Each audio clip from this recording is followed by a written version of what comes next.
However, if you feel that you cannot govern your behavior or have acceptable conduct, See the decision. please, Let's see the decision. Let's see what the judge decides, man. you can exit the courtroom and nobody will be the wiser. If you make any outbursts or statements or anything that the law enforcement professionals in this courtroom deem to be inappropriate, you will be removed from the courtroom and maybe subject to other actions. So I just tell you that up front because my deputies are charged with the responsibility of good order and discipline. So whatever my decision is, like it or not, I'll give you an explanation for it, but outbursts were not acceptable, okay? All right. So with that, counsels, I've gone ahead and based upon what has been proffered and the appellate, the case law, I should say, that's been provided to the court, I'll summarize a couple of different things already that you as counsel for the state as well as for the defense, I'm sure aware of. I'm looking at Coleman versus the state, and that's already been cited. That's 361 Georgia Appeals 901. And I'll quote from that decision, which is... what y'all think? Y'all think he about to let Young Thug out or what? Which comes from our Court of Appeals, Judge Miller, Miller being the presiding judge in that particular case. Excessive bail is prohibited by the Georgia Constitution, Article 1, Section 1, Paragraph 17, and the 8th Amendment to the United States Constitution. And for the 8th Amendment analysis, as you all are aware, that 8th Amendment violation would be excessive bail or no bail, or fixing an amount that is excessive under the circumstances. When fixing, for the purposes of the 8th Amendment, the excessive bail is defined as an amount higher than the amount reasonably calculated to ensure the presence of the defendant.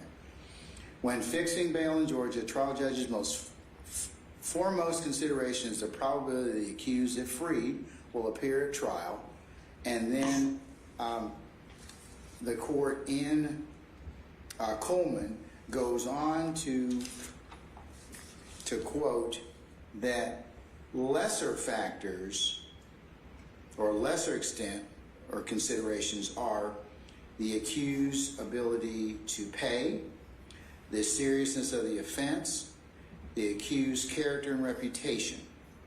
I have heard a lot of evidence today about those particular factors in regards to Mr. Williams and his ability to pay and the seriousness of the offenses and his character and reputation as presented by Mr. Steele, Ms. Hornsby, as well as Mr. Adams. So I have considered those particular issues. Now also, Coleman goes on to say that a defendant who seeks release on bail has the burden of showing roots in the community.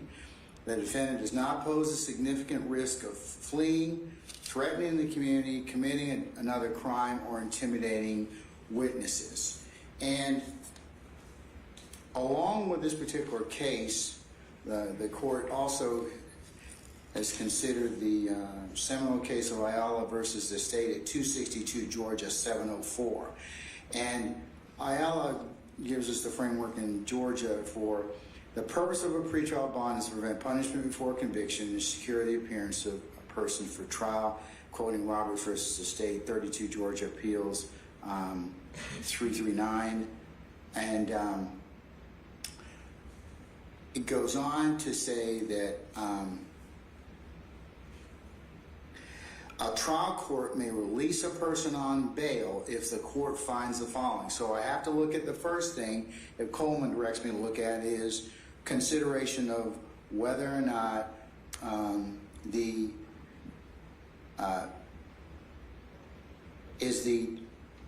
foremost consideration is will he, if freed, appear at trial, and then the lesser factors, and these are a court may release a person on bail if the court finds one, poses no significant risk of fleeing from the jurisdiction or failing to appear in the court when required.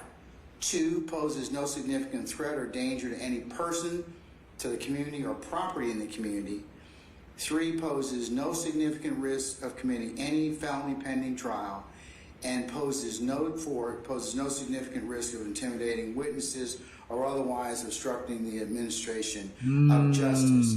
And I'm required to explain any reasons if I deny bond to assist the appellate court in its review, and that the granting or denial of bond will not be set aside unless there's a manifest and flagrant abuse of discretion. That's Jernigan versus the state, 111 Georgia 307, pinpoint 308, very old case from 1903. Now, in regards to considering bond for Mr. Williams, I have considered the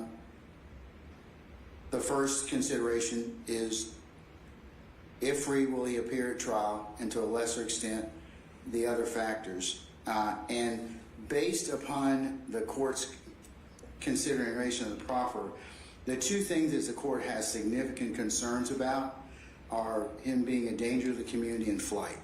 And I'll state for the purposes of the record and purposes of my decision that I realize that Mr. Williams is presumed innocent. I realize that he has the presumption of innocence stays with him until the state, by sufficient evidence, is able to prove to a jury's satisfaction beyond a reasonable doubt, I should say, that he is guilty of the offense or offenses charged.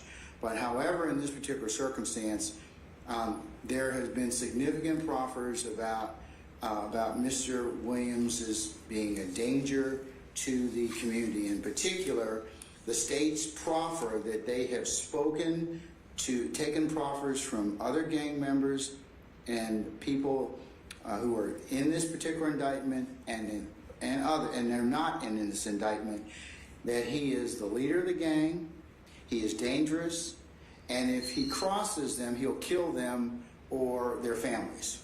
And the predicate or the review of the state, the concerns that I have are some of the statements that he's made about the threats and to others, and that have been chronicled in particular in some of the predicate acts that have been. Yeah, so it looked like, I guess, somebody that's in the indictment and not in the indictment told the police, like, yeah, Young Thug is the leader of this gang. He's the leader of da-da-da-da-da. It's crazy. Stated for the court's consideration. Whether or not those acts, as Mr. Adams has pointed out, because they have to be proven at trial, is a discussion for another day. But at this point in time, in the aggregate, those particular discussions, in particular, the proffer from the people that the state has talked to already, the group chat that from 2015 starting, anybody goes into a courtroom and tells God honest truth, they'll be fucking killed, pardon me for the language. And this threat is still being talked about. So that is of a concern to the court in regards to the danger to or threats to persons in the community. So and factors poses no significant risk of intimidating witnesses or otherwise obstructing the administration of justice. That is the court's concern. The two major concerns that this court has is danger to persons and threats to intimidate other witnesses and obstruct the administration of justice. So I have some concerns about the flight that I share with Judge Wolf also indicated, but and I'm not going to hold it against him that he is very successful and has significant means, but those two factors in particular, threats to persons in the community or poses significant risk of intimidation of witnesses and otherwise obstructing administration of justice. The court has considered a number of the predicate statements, and for those reasons, in the aggregate, I'm going to deny bond at this time. But Mr. Adams Ms. Hornsby and Mr. Steele. Certainly, if you should file any other additional motions or things change, I certainly will reconsider the court's position on bond. It is not lost on me that I have not given your client a bond, but that is my decision based upon what I have heard, and I certainly appreciate your advocacy on behalf of your client and all of the lawyers thus far who have advocated very well for their clients in this particular position. And I will do my level best to make sure that this case gets tried as expeditiously as possible, and if I can get it on the calendar before the 9th of January, I will endeavor to do so. So, anything else at this point in time? One thing, Judge. Yes. I'm sorry, I know the court sent an email to, I think, the Public Defender's Office concerning getting defendants who are presently unrepresented representation. We wanted to kind of weigh in on that. We filed a motion today requesting the court to respectfully get them so we can get everybody arraigned and get it moved. I want to just give the court... Mr. Gere, you must think that I have a lot of power. I really don't. But in all seriousness, I've heard from Ms. Bernard, Gina Bernard, and she right now is working on getting... Man, so it looked like they're not going to let out Young Thug. Yeah, man, that's tragic. Allegedly, they think that he did a lot of this stuff, so I guess we have to see to kind of what pops up within the trial process or whatever. Yeah, shit, what can I say, man? Make sure you guys like, comment, and subscribe. And let me guys know how you guys feel about this. Do you feel like based on what we heard, do you feel like the judge should have gave him bond? Or do you feel like it was justified based on kind of, I guess, what he said? Like, not some, basically the flight risk, but it's those text messages coming back, which is crazy, man. It's crazy.